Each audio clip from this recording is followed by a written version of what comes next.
యాకోబు రాసిన పత్రిక 1వ అధ్యాయము 5వ వచనము, మీలో ఎవరికైనా జ్ఞానము కొదువుగా ఉన్నెడలా అతడు దేవుణ్ణి అడగవలెను, అప్పుడే అతనికి అనుగ్రహింపబడును.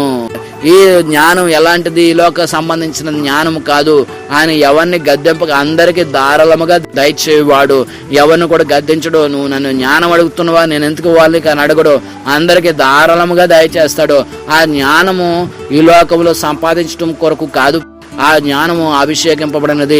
ఆ జ్ఞానం పైనుంచి వచ్చినది. ఆ జ్ఞానంలో మనం ఎదుగుతాం.